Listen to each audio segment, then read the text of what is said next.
एक जंगल में पीलू चिड़िया अपने पति बबलू के साथ रहा करती थी। ऐसे ही एक बार गर्मी के मौसम में पीलू को 2 अंडे होते हैं। दोनों पति पत्नी उन अंडों का बहुत अच्छे से ख्याल रखते हैं। एक बार पीलू अपने पति से कहती है, सुनिए बहुत गर्मी बढ़ रही है, हम लोग ने तो कैसे भी घास फूस के इस घोंसले में अपना जीवन काट लिया, हम तो गर्मी सह लेते हैं, लेकिन इन अंडों का क्या होगा?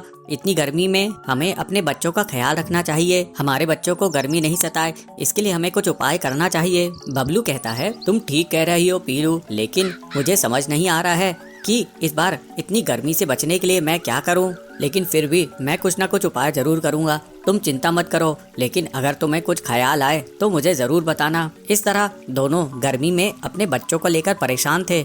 वे नहीं चाहते थे कि उनके बच्चों को कोई भी परेशानी हो। ऐसे ही कुछ दिन बीत जाते हैं और फिर उन अंडों से 2 बच्चे बाहर आते हैं। पीलू और बबलू अपने बच्चों को देखकर बहुत खुश थे। अरे पीलू, ये तो बहुत सुंदर सुंदर बच्चे हैं, ये देखो, ये तो बिल्कुल तुम पर गया है।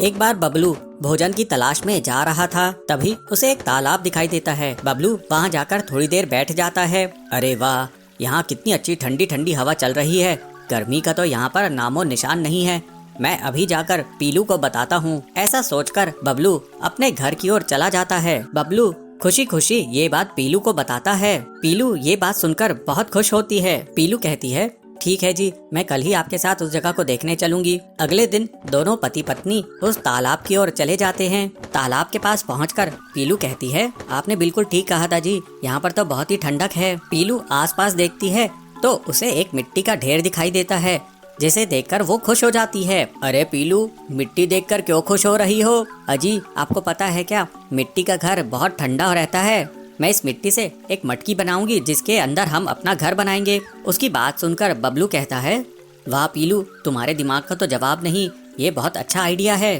फिर दोनों मिलकर मटके का घर बनाते हैं और अपने बच्चों के साथ मिलकर तालाब के किनारे रहने लगते हैं। एक तरफ पीलू अपने परिवार के साथ ठंडे मकान में रह रही थी। पूरे जंगल में सभी पक्षी गर्मी से परेशान थे।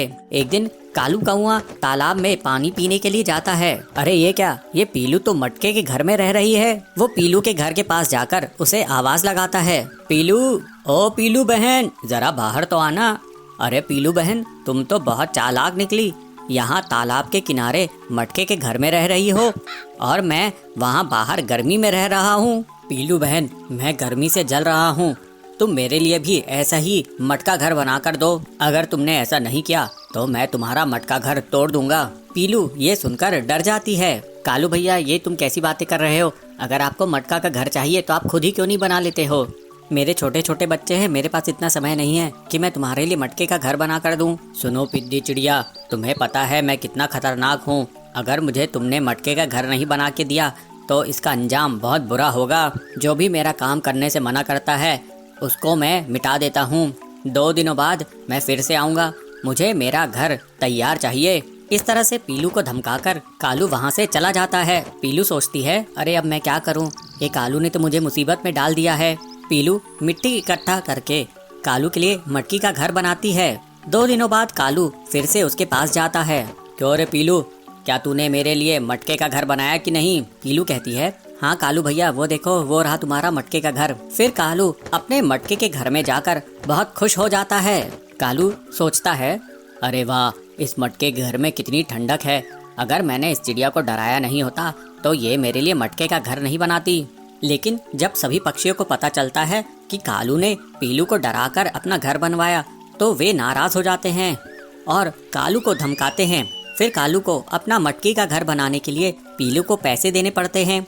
कुछ समय बाद सभी पक्षी पीलू से पैसे देकर मटकी का अपना अपना घर बना लेते हैं। इस तरह से पीलू सबके लिए मटके का घर बनाकर बहुत खुश होती है, इससे उसकी आमदनी भी हो जाती है। फिर वे सब गर्मी के मौसम में खुशी खुशी रहते हैं। एक गांव में पिंकी नाम की लड़की अपने माँ बाप के साथ रहती थी। पिंकी बहुत सयानी थी, जो कुछ देखती थी उसको अपने पेंसिल से अपनी किताबों में चित्र बनाती थी। पिंकी की इस आदत को माँ बाप की प्रोत्साहन भी था। पिंकी कक्षा 2 में पढ़ती थी। एक दिन उसने अपनी किताब में रेलगाड़ी देखी। रेलगाड़ी तो बहुत लंबी होती है, उसको कहाँ पर चित्र बनाए, ये पिंकी की समस्या थी। पिंकी घर आई, माँ, मुझे रेलगाड़ी की चित्र बनाना है, मैं कहाँ बनाऊँ? अरे पिंकी, वो क्या बड़ी बात है, अपनी किताब में बनाओ। अरे माँ, आप तो इतना भी नहीं समझती हो, किताब तो छोटी पड़ेगी। अरे मुझे तंग मत करो, अपने पिताजी से जाके पूछो, मैं खाना पका रही हूँ ना। पिताजी पिताजी, मैं रेलगाड़ी की चित्र बनाना चाहती हूँ, कहाँ बनाऊँ? पिंकी के पिता ऑफिस की हिसाब किताब कर रहे थे तो चिढ़ के बोलते हैं, अरे पिंकी बेटा, मुझे तंग मत करो, जाओ ना अपनी स्कूल की कोई भी किताब में बना ले। अरे पापा, आपको इतना भी नहीं पता, किताब में रेलगाड़ी के चित्र नहीं बना सकते क्योंकि वो तो बहुत लंबी होती है। तो तभी वहाँ पे पिंकी की दादी बैठी थी, तो दादी को पिंकी की बात सुन के बहुत हंसी आती है और पिंकी को बुला के बोलती है, अरे पिंकी बेटा, इतनी क्यों चिंता कर रही है? ये भी कोई समस्या है? जाओ ना स्कूल की दीवार पे बना दो। दादी की बात पिंकी को बहुत अच्छा लगता है और सोचती है दीवार तो इतनी लंबी इतनी चौड़ी होती है तो रेलगाड़ी तो समा ही जाएगी। तब पिंकी खा के अपना होमवर्क करके सो जाती है और सुबह पिताजी से कहती है, पिताजी पिताजी, आज ना मुझे कलर चॉकपीस की एक पूरी डब्बा चाहिए। पिताजी हंसते हुए बोलते हैं, अरे पिंकी बेटा, क्यों, तुम्हें आज स्कूल में बांटना है क्या? अरे पिताजी नहीं, मुझे रेलगाड़ी की चित्र बनानी है स्कूल की दीवार पर। दिला तो दूंगा, लेकिन घर तक कंप्लेंट नहीं आनी चाहिए, ठीक है? अरे चित्र बनाने से कोई कंप्लेंट करेंगे? बिल्कुल नहीं आएगी, आप चिंता मत करो। तो पिंकी के पापा उसको कलर पेंसिल की डब्बा दिला देते हैं। पिंकी कूदते नाचते स्कूल पहुंच जाती है। पिंकी अपनी रेलगाड़ी की पहली यात्रा याद करती है जो अपने पापा मम्मी के साथ उसने किया था। पिंकी चौक उठाई और फिर क्या था, दीवार पर रेलगाड़ी का इंजन बना दिया। अरे इंजन तो बहुत सुंदर बना है, इसको अब डिब्बे जोड़ते हैं। तो फिर दूसरी कलर चौक लेके उसमें पहला डब्बा जोड़ दिया, दूसरा डब्बा जोड़ दिया, ऐसे जुड़ते जुड़ते गए, सारे डिब्बे जुड़ गए। जब अपनी चौक पेंसिल खत्म हुई तो पिंकी उठ के देखती है स्कूल की आधी दीवार पर तो रेलगाड़ी बन चुकी थी और पिंकी की क्लास के सारे बच्चे तालियां बजा के पिंकी की कला को सराह रहे थे। अरे पिंकी, तेरी गाड़ी तो बहुत सुंदर बनी है। पिंकी पिंकी, तुम्हारे रेल में मुझे भी जगह मिलेगी? अरे क्यों नहीं, हम सारे मिलके इस रेलगाड़ी में जाएंगे।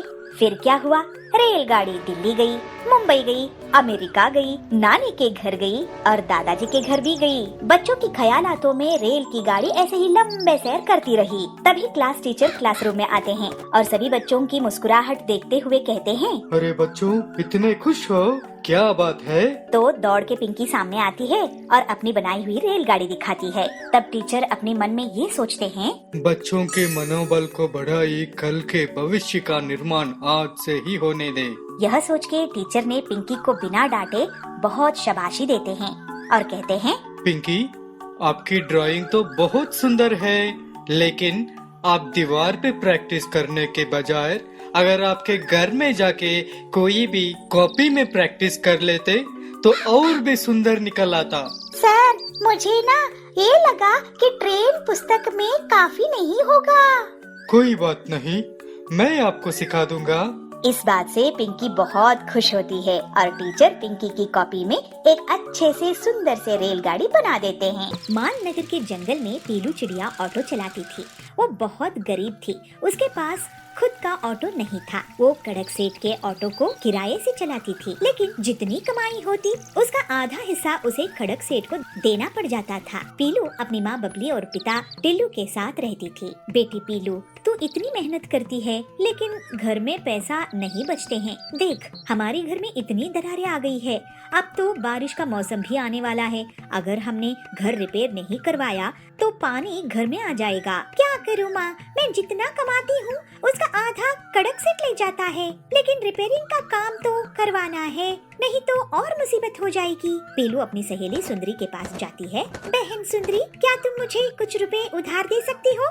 मुझे सीमेंट की बोरी खरीदनी है। बहन पीलू, मेरे चाचा हरिया की सीमेंट की दुकान है, वो तुम्हें सीमेंट बोरी आधे दामों में दे देगा। फिर पीलू अपनी सहेली के साथ हरिया तोते के पास जाती है। बेटी, मैं आधे दामों में सीमेंट की बोरी उनको ही दे सकता हूँ। 5000 बोरी एक साथ खरीदे तो 1-2 बोरी को मैं इतने सस्ते दाम में नहीं दे सकता। ये सुनकर पीलू निराश हो जाती है और दुखी हो जाती है। अपने घर वापस आ जाती है। अगले दिन पीलू ऑटो चलाकर कड़क सेठ को पैसे देने के लिए जाती है। पीलू, अब से ये पुराना ऑटो तुम्हें चलाना होगा। मैं ये नया ऑटो अपने दोस्त के बेटे को चलाने के लिए देने वाला हूँ। पुराना ऑटो देखकर पीलू कहती है, लेकिन सेठ जी ये तो पूरा कबाड़ा है, इसको मैं कैसे चला पाऊंगी?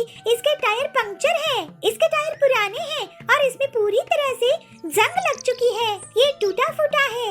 आप ऐसा मत कीजिए सेठ जी, मैं इसका किराया आपको कैसे दे पाऊंगी? देख, मैं तुझे ये ही चलाने के लिए दे सकता हूँ। तुझे चलाना है तो चला, नहीं तो इसको 1000 में खरीद ले, फिर तुझे किराया भी नहीं देना पड़ेगा। पीलू सोचती है, कबाड़ा ही सही, खुद का ऑटो खुद का होता है। ये सोचकर पीलू कड़क को पैसे देकर उस खटारा ऑटो को ले आती है। मैं इस ऑटो को ठीक कर दूंगी। ऐसा सोचकर पीलू अगले दिन सुंदरी के पास जाती है, उसे कुछ रुपए उधार लेती है और फिर हरिया के पास जाती है और उसे 2 बोरी सीमेंट लेकर आती है। अब मैं इस ऑटो को सीमेंट का ऑटो बना दूंगी। एक छोटे से कमरे जितना सीमेंट ही तो लगेगा। बारिश के मौसम के पहले ये तैयार हो जाएगा। फिर पीलू मेहनत करके ऑटो को सीमेंट ऑटो में बदल कर देती है। अरे ये तो कमाल ही कर दिया इस लड़की ने, कबाड़ा ऑटो को सीमेंट का बना दिया, पहले से भी मजबूत। पीलू का ऑटो अलग होने की वजह से बहुत सवारियां मिलती है। जल्दी ही उसके पास इतना पैसा आ जाता है कि वो एक नया घर ही खरीद लेती है। माँ, पिताजी देखो, आज हमारे पास कितना सुंदर घर है। ये सब इस सीमेंट ऑटो की वजह से हुआ है। सीमेंट ऑटो नहीं बेटी, तेरी मेहनत और जज्बे की वजह से हुआ है। फिर पीलू अपने परिवार के साथ हंसी खुशी रहने लगी।